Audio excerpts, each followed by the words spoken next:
So guys welcome back. आज मैं Ben 10 की रेस अगेंस्ट टाइम मूवी को एक्सप्लेन करने वाला हूं, जो कि हमें 2007 में दिखाई गई थी। ये एकदम लाइव एक्शन मूवी है और इसमें 4 एलियंस का ट्रांसफॉर्मेशन दिखाया गया है। पहला है डायमंड, सेकंड है हीट ब्लास्ट और थर्ड है वाइल्ड मड और फोर्थ है ग्रे मैटर। तो यार इन चारों एलियंस में से तुम्हें कौन सा फेवरेट लगता है उसको मुझे कमेंट डाउन कर देना गाइस। और तो तुम्हारा ज़्यादा समय नहीं लेते हुए वीडियो को शुरू करते हैं। Let's begin boys. मूवी के स्टार्टिंग में हम देखते हैं कि बेलबोर सिटी के अंदर एक एलियन पहुंच जाता है, जो कि अपनी पावर से सभी चीज़ों को डिस्ट्रॉय कर रहा था। और वहाँ पर पहुंच जाता है हीट ब्लास्ट। हीट ब्लास्ट कुछ फाइट भी करता है और सिटी की पुलिस भी वहाँ पर पहुंच जाती है, लेकिन हीट ब्लास्ट इन पुलिस वालों की हेल्प करता है और साथ में उस एलियन के साथ भी फाइट करता है। जिसके ऊपर ग्वेन और ग्रैंडपा मैक्स कहते हैं कि तुम्हें हमारा इंतजार करना चाहिए था। मूवी का सीन शिफ्ट होता है जहाँ पर हम देखते हैं कि समर वेकेशन खत्म हो गई और बेन अपने स्कूल के अंदर जा रहा था, जहाँ उसे सभी बच्चे नॉर्मल लग रहे थे। यहाँ पर बेन सभी से एक्सपेक्ट कर रहा था कि वो उसको स्कूल का हीरो माने। बेन के फ्रेंड उसे काफ़ी ज़्यादा पुली करते हैं। वो च्युइंगम से इसका लॉकअप चिपका देते हैं। बेन उसी च्युइंगम को क्लीन करते हुए एक बॉल बनाता है। वो अपने दोस्तों के ऊपर फेंकने की वजह सीधा प्रिंसिपल के सिर पर जाकर लग जाता है। इस चीज़ की शिकायत बेन के मॉम और डैड करते हैं कि तुम अब बड़े हो गए हो और अपने दादाजी के साथ रहना बंद करो। ये चीज़ सुनकर बेन काफ़ी गुस्सा होता है और वो अपने ग्रैंडपा मैक्स के पास वापस चला जाता है, जिससे उसको काफ़ी दुख होता है।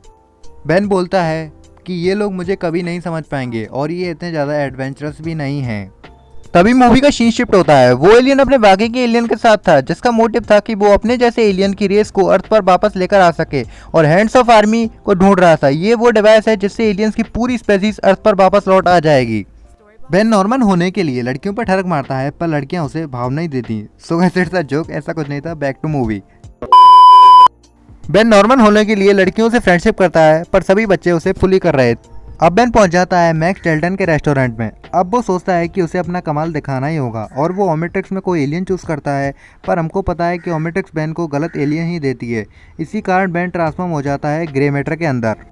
और हम सभी को पता है कि बेन का ग्रे मैटर काफ़ी ज़्यादा इंटेलिजेंट है। वो रेस्टोरेंट के फंक्शन के अंदर काफ़ी खराबी कर देता है और इसके बाद सभी बच्चों के ऊपर खाना फेंकने लग जाता है।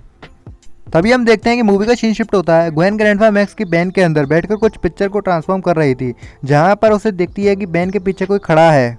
उसी पिक्चर को ग्वेन क्लियर करती है। ग्रैंडपा मैक्स जब इस पिक्चर को देखते हैं और बोलते हैं कि इस एलियन को तो हमने 2 सेंचुरी पहले ही ख़त्म कर दिया था। ग्रैंडपा मैक्स बताते हैं कि इसका नाम इयोन है। ये अपने बाकियों के साथियों को अर्थ पर लाना चाहता था और इसको हमने अधमरी हालत पर ही कैद कर रखा है, जिसका देखभाल बाकी के प्लम्बर्स कर रहे हैं। ग्वेन और बेन पूछते हैं कि प्लम्बर्स अभी भी हैं। ग्रैंडपा मैक्स बताते हैं कि हाँ बिल्कुल हैं, कुछ प्लम्बर्स अभी भी हैं जो अर्थ पर एलियंस हमलों को रोकते हैं। बेन और ग्वेन को वहीं पर लेकर जाते हैं जहाँ पर इयोन को रखा गया था। इयोन यहाँ से भाग गया और इसी के साथ यहाँ पर जो गार्ड था जैकब, उसकी भी बुरी हालत कर गया। उसे वो बिल्कुल ओल्ड एज में कर चुका था। जैकब बताता है कि इयोन दोबारा से हैंड्स ऑफ आर्मी को ढूंढने वाला है और वो जान चुका है कि बेन के पास ओमेट्रिक्स है। इसी कारण वो बेन को भी ढूंढ रहा है। और इसी के साथ ग्रैंडपा मैक्स कहते हैं कि बेन अब तुमको कहीं दूर जाना होगा। इसको सुनकर बेन काफ़ी ज़्यादा खुश हो जाता है, क्योंकि वो स्कूल बिल्कुल नहीं जाना चाहता था। तभी मूवी का सीन शिफ्ट होता है। ये लोग पहुंच जाते हैं हार्डवेयर शॉप में, जो कि बेलबोर्ड में ही थी। बेन को अब तक लगता था ये जस्ट सिंपल सी हार्डवेयर शॉप है, लेकिन किसी को नहीं पता था कि इसके नीचे हैंड्स ऑफ आर्मी रखा हुआ है। यहाँ पर बेन और ग्वेन जिन प्लम्बर से मिलते हैं उनको ये देखकर चौंक जाते हैं, क्योंकि ये सारे प्लम्बर्स जाने पहचाने थे, यानी कि बेन के स्कूल के प्रिंसिपल, पोस्ट मास्टर और मिस्टर डेल्टन। ये सभी लोग बेन और ग्वेन को दिखाने पहुंच जाते हैं हैंड्स ऑफ आर्मी, जो कि दूसरे डायमेंशन को खोलने का रास्ता था। सभी प्लम्बर्स अपनी गन को लेकर रेडी थे, क्योंकि इन सभी को पता था कि इयोन कभी भी यहाँ पहुँच सकता है। और बिल्कुल ऐसा ही होता है। इयोन अपने बाकी एलियंस दोस्त को लेकर यहाँ पर पहुँच जाता है।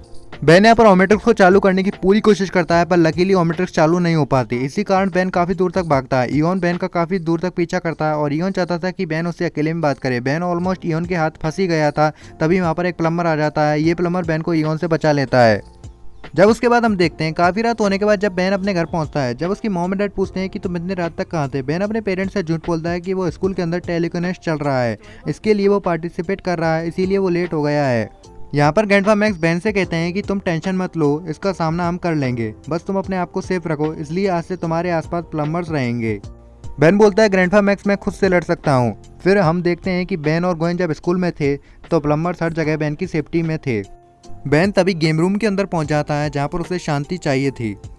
वहाँ पर तभी बेन के प्रिंसिपल पहुंच जाते हैं, जो कि एक प्लम्बर थे। फिर जस्ट उसके बाद तुरंत ही इयोन पहुंच जाता है और इयोन टाइम को रोक देता है। वो बेन से बात करने की कोशिश करता है, लेकिन इस बार बेन की ओमेट्रिक्स काम कर जाती है और बेन डायमंड हेड में ट्रांसफॉर्म हो जाता है। इन दोनों की फाइट के दौरान फायर अलार्म चालू हो जाता है, जिसके कारण इयोन को वहाँ से भागना पड़ता है और बेन को छुपना पड़ता है फीमेल वॉशरूम में। बेन अब कहता है कि मैं इस लुका छुपी से काफ़ी ज़्यादा परेशान हो चुका हूँ।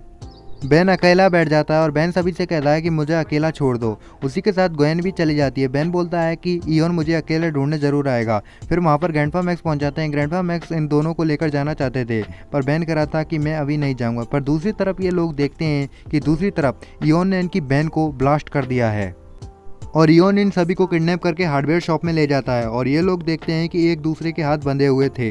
इयोन बेन को बताता है कि तुम हम लोगों में से एक हो। बेन ग्रैंडपा मैक्स की तरफ देखता है। बेन सोचता है कि मुझे अब तक ये बात पता ही नहीं। इयोन बोलता है कि मुझे अपना डीएनए तुम्हें ट्रांसफॉर्म करना है, अब मैं ज़्यादा टाइम तक नहीं जी पाऊंगा और मुझे ये भी पता है कि तुम केवल 10 मिनट के लिए एलियन बनते हो। और उसके बाद इयोन अपना डीएनए ट्रांसफॉर्म कर देता है और उसके बाद बेन यंग इयोन में ट्रांसफॉर्म हो जाता है और वो हैंड्स ऑफ आर्मी को ऑपरेट कर सकता है। अब जो बेन यंग इयोन में बदल चुका है वो सभी एलियंस को बुला सकता है अर्थ के अंदर। और दूसरी तरफ स्कूल के अंदर टेलीकॉन्फ्रेंस चल रहा था, जिसके अंदर बेन की मॉम और डैड इसका इंतजार कर रहे थे। यहाँ पर ग्रैंडपा मैक्स ग्वेन को कहते हैं कि तुम मेरी पॉकेट के अंदर से टूल निकाल सकती हो और उसके बाद ये दोनों अपने हाथ को फ्री कर लेते हैं। यहाँ हम देखते हैं कि सारे प्लम्बर्स को एक दरवाजे के अंदर बंद कर दिया था, जहाँ पर प्रिंसिपल पहुंचकर सारे लोगों को फ्री करते हैं और ये लोग पहुंच जाते हैं अपनी गन्स को लेकर इयोन से फाइट करने के लिए। ग्रैंडपा मैक्स कहते हैं कि अगर ये डायमेंशन चल रहा तो सारे एलियंस अर्थ पर आ जाएंगे, मुझे इसे बंद करना ही पड़ेगा। और मैक्स अपनी जान की बाजी लगाकर हैंड्स ऑफ आर्मी को बंद करने की कोशिश करते हैं और वहीं पर ग्वेन अपने भाई की मेमोरी को वापस लाने की पूरी कोशिश करती है। वो बेन को हर तरीके से याद दिलाती है कि वो इयोन नहीं बेन है। फिर उसके बाद एक समय ऐसा आता है कि बेन इयोन की बॉडी को छोड़कर बेन में ट्रांसफॉर्म हो जाता है। तो वो देखता है कि ग्रैंडपा मैक्स काफ़ी ज़्यादा मुसीबत में है और उसके बाद वे सब लोग मिलकर मैक्स को हैंड्स ऑफ आर्मी से अलग करके खींच लेते हैं। जैसे ही वो पोर्टल बंद हो जाता है वैसे ही सभी डायमेंशन क्लोज हो जाते हैं और तभी सारे स्पेसशिप अर्थ से गायब हो जाते हैं, पर इयोन गायब नहीं हुआ। इयोन की हालत काफ़ी ख़राब थी और वो जब भी टाइम को रोक देता है। वो बेन के पास पहुंच जाता है और इस बार बेन ट्रांसफॉर्म हो जाता है वाइल्ड मट में और वो इयोन को सीधा हैंड्स ऑफ आर्मी में फेंक देता है। इसके बाद अब इयोन खुद के डायमेंशन में पहुंच जाता है और बेन और ग्वेन अपने स्कूल में पहुंचते हैं, जिसमें टेलीकॉन्फ्रेंस चल रहा था। ग्वेन यहाँ वाइल्ड मट को सीधा उठाकर स्टेज पर ले आती है, जिसके बाद टाइम आउट खत्म होने वाला था। वाइल्ड मट वापस बेन बनने ही वाला था और जैसे ही बेन नॉर्मल होता है और ये एक मैजिक ट्रिक के अंदर कन्वर्ट हो जाती है और ये सब देखकर काफ़ी लोग तालियां बजाते हैं। लेकिन इसके बाद बेन एंड ग्वेन को सेकंड प्राइज मिलता है। तभी मूवी का सीन शिफ्ट होता है। यहाँ पर बेन के ग्रैंडपा कहते हैं कि अब तुम्हें ओमेट्रिक्स उतार देना चाहिए, शायद कुछ देर के लिए रेस्ट कर लो। बेन यहाँ पर बोलता है कि क्या पता कब एलियन का सामना हो जाए। मूवी के लास्ट में हम देखते हैं कि अर्थ के पास एक स्पेसशिप आने वाला है, मींस एलियंस वापस आएंगे। और गाइस इसी के साथ बेन 10 की रेस अगेंस्ट टाइम मूवी खत्म हो जाती है। तो मुझे कमेंट बताना ये मूवी कैसी लगी और चैनल पे न्यू हो चैनल को जरूर सब्सक्राइब कर देना यार। और मैं मिलता हूँ तुम्हें ऐसी बेन 10 की एक नई मूवी के साथ, तब तक के लिए गुड बाय। चैनल को सब्सक्राइब करके जरूर जाना। टाटा।